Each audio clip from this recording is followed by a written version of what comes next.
Eu sou a Helena. Esse é o meu nome fictício. Ninguém pode descobrir quem eu sou, pois guardo um terrível segredo. Vivo há 70 anos e cada dia que passa sinto o peso desse segredo crescer, como se ele tivesse raízes que se entrelaçam no meu peito, apertando até eu mal conseguir respirar. Não é o tipo de coisa que se conta em uma mesa de jantar, nem mesmo para um padre em confissão. O que fiz, fiz sozinha. E carrego sozinha. Mas agora, com o tempo se esgotando, sinto que preciso contar. Não por redenção, mas porque o silêncio é um veneno que não suporto mais. 40 anos atrás, eu matei meu marido, o João. Não foi um acidente, não foi um impulso cego. Foi planejado. Frio e, na minha cabeça, necessário. Eu acreditava, e Deus me perdoe, ainda acredito, que ele estava possuído por demônios. Não era um homem com quem casei, aquele rapaz de sorriso fácil que me levou para dançar na festa de São João em 1965. O João que eu conheci morreu em algum momento e algo tomou seu lugar. Algo que maltratava a mim e aos nossos filhos, que transformava nossa casa em um inferno. E eu fiz o que achei que precisava fazer. Matei ele e guardei o corpo por 40 anos. Eu tinha 30 anos quando tudo aconteceu, em 1985. Vivíamos em uma casa modesta no interior de Minas Gerais, uma cidade pequena onde todo mundo sabia da vida de todo mundo, mas ninguém falava dos segredos que apodreciam atrás das portas fechadas. João e eu tínhamos 3 filhos, Ana, de 12 anos, Pedro, de 10 anos, e a pequena Clara, de 6. A casa era simples, com paredes de adobe e um quintal onde eu plantava milho e criava algumas galinhas. Era uma vida dura, mas eu sempre achei que com amor a gente podia suportar qualquer coisa. João trabalhava como mecânico na única oficina da cidade. Ele era bom no que fazia, mas com o tempo algo mudou. Não sei exatamente, mas foi como se uma sombra se tivesse instalado nele. Ele começou a beber mais, a chegar em casa tarde com os olhos vermelhos e o cheiro de cachaça no hálito. Primeiro eram só gritos. Ele xingava por qualquer coisa. O jantar frio, as crianças falando alto, o jeito que eu arrumava a casa. Depois vieram as mãos. Ele me batia, não com força suficiente para deixar marcas que os vizinhos pudessem ver, mas o suficiente para me fazer sentir pequena, quebrada. Os filhos começaram a sofrer também. Ana, que sempre foi tão viva, passou a se trancar no quarto. Pedro começou a gaguejar e Clara, minha Clara, parou de sorrir. Eu vi um medo nos olhos deles e isso me destruía. Tentei conversar com o padre da cidade, o padre Antônio, mas ele só me disse para rezar, que o casamento era sagrado, que eu deveria suportar. Suportar, como se eu não já estivesse carregando o mundo nas costas. Mas o que me convenceu de que João não era mais humano foi algo que aconteceu numa noite de inverno. Eu estava na cozinha, lavando os pratos, quando ouvi Clara gritar. Corri para o quarto das crianças e vi João segurando ela pelo braço, os olhos dele brilhando de um jeito que não era natural, como se houvesse uma luz amarelada dentro deles.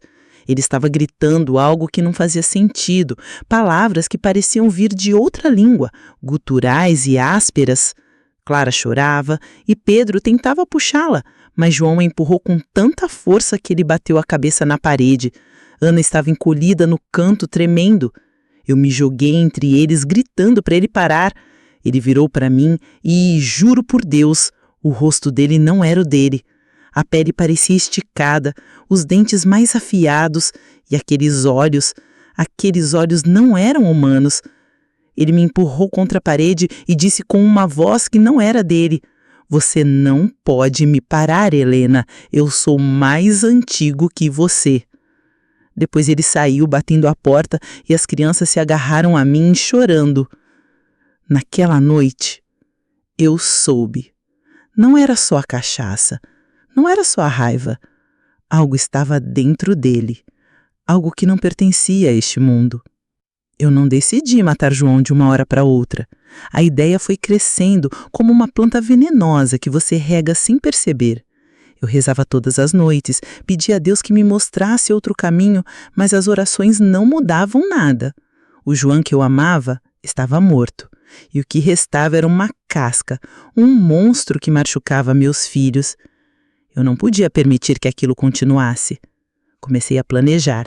Sabia que não podia ser algo impulsivo, porque a cidade era pequena e qualquer movimento estranho levantaria suspeitas.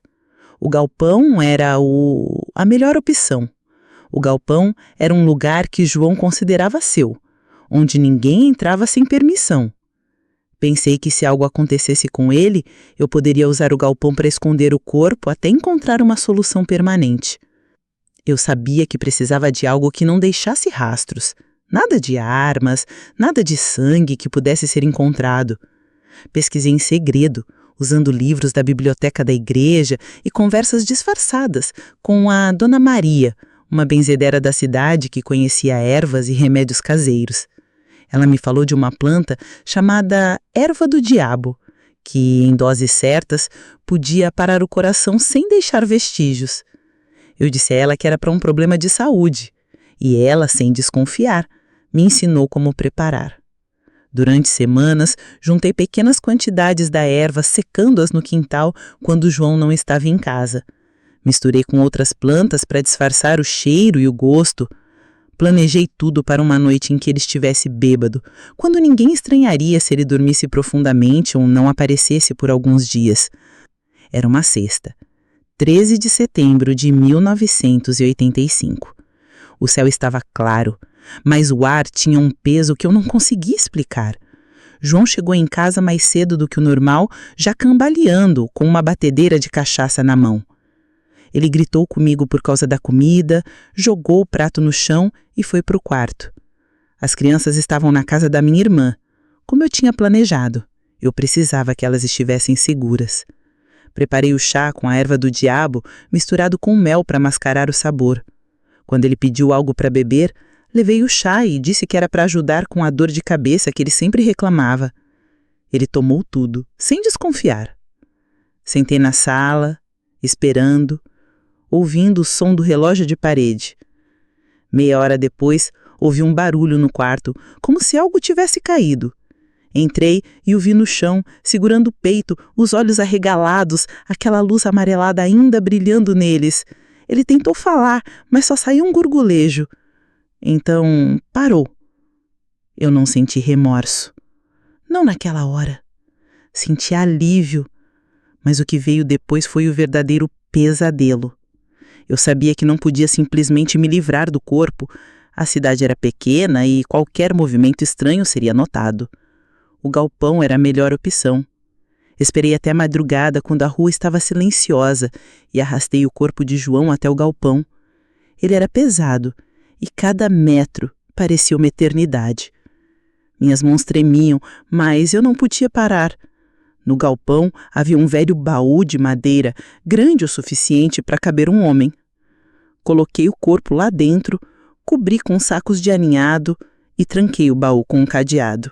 No dia seguinte, disse aos vizinhos que João tinha viajado para visitar um parente em outra cidade. Ninguém questionou.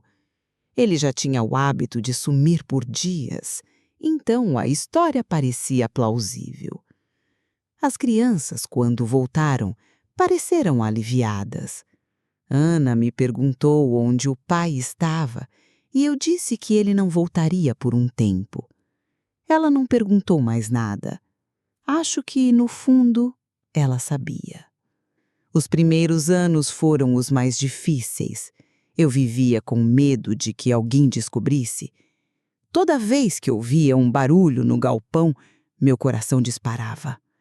À noite sonhava com João, com aqueles olhos amarelos me encarando, dizendo: "Você não pode me parar, Helena." Às vezes eu acordava com a certeza de que ele estava batendo dentro do baú, tentando sair. Mas o pior não era o medo de ser descoberta, era o cheiro. Mesmo com o baú trancado, um odor estranho começou a se espalhar pelo galpão. Não era o cheiro de decomposição como eu esperava, mas algo mais químico, como o formol misturado com terra úmida. Tentei disfarçar com sacos de cal e ervas, mas o cheiro persistia.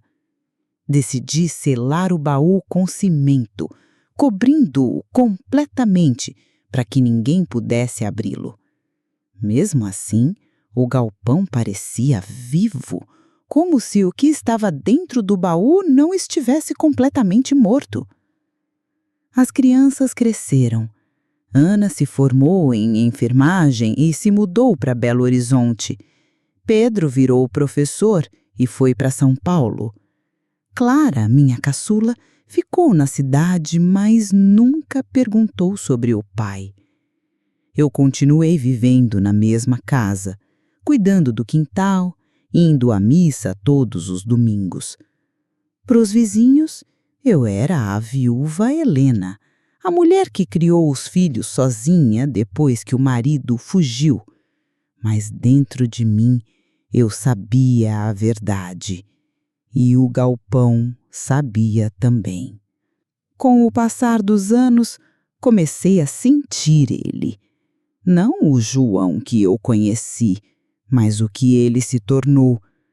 À noite eu via passos no quintal, leves, como se alguém estivesse andando em círculos ao redor do galpão. Às vezes via sombras pela janela, formas que não tinham contornos humanos.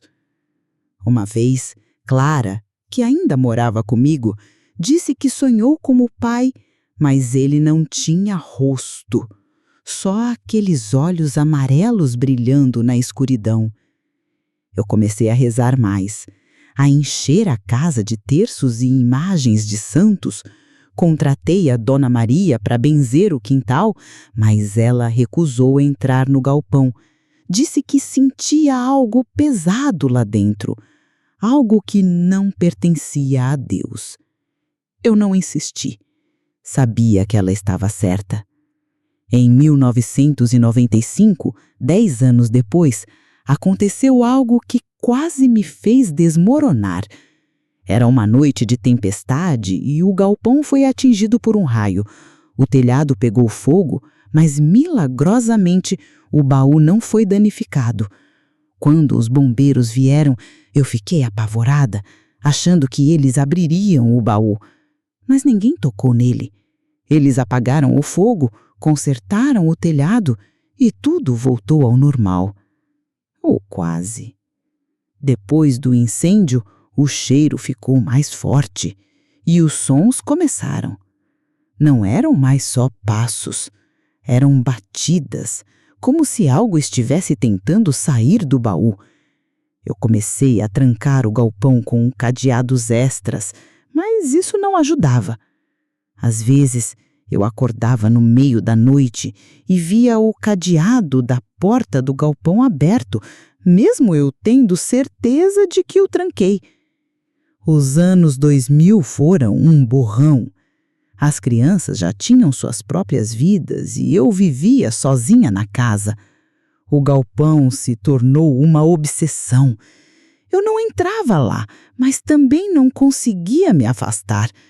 Comecei a escrever um diário, anotando tudo o que sentia, tudo o que eu via. Era a minha forma de manter a sanidade. Mas às vezes, quando relia as páginas, encontrava palavras que eu não lembrava de ter escrito. Frases como "ele ainda está aqui" e "você não pode me parar". E em uma página, um desenho, aqueles olhos amarelos olhando para mim. Em 2010, contratei um pedreiro para construir um novo galpão ao lado do antigo, dizendo que precisava de mais espaço. Na verdade, eu queria enterrar o baú ainda mais fundo. Cavamos um buraco no chão do novo galpão, coloquei o baú lá dentro e cobrimos com concreto. Pensei que isso acabaria com os sons, com o cheiro, com a presença, mas eu estava errada. Agora, em 2025, tenho 70 anos. Minha saúde está frágil e sei que meu tempo está acabando. O galpão ainda está lá, intocado, mas a presença nunca foi embora. Às vezes eu sinto ele dentro da casa, como se tivesse escapado do baú. Vejo reflexos nos espelhos que não são meus, escuto o meu nome sendo sussurrado no escuro. E o pior é que sinto ele me observando, esperando. Eu não sei o que fiz quando matei João. Não sei se era realmente um demônio ou se era apenas um homem quebrado pelo álcool e pela raiva. Mas sei que ao matá-lo, abri uma porta que não posso fechar. O que quer que esteja no galpão não é apenas o corpo dele. É algo mais antigo, que usa os olhos amarelos para me lembrar que estou marcada. Quero contar aos meus filhos, mas não posso. Eles têm suas vidas, suas famílias. Não quero que carreguem esse peso. Então, escrevo isso, escondida no meu quarto, com um terço na mão e a porta trancada. Talvez alguém encontre este relato depois que eu me for. Talvez alguém abra o galpão e descubra a verdade. Ou talvez ele fique lá, esperando, por mais 40 anos. Eu sou a Helena, e este é o meu segredo. Que Deus me perdoe.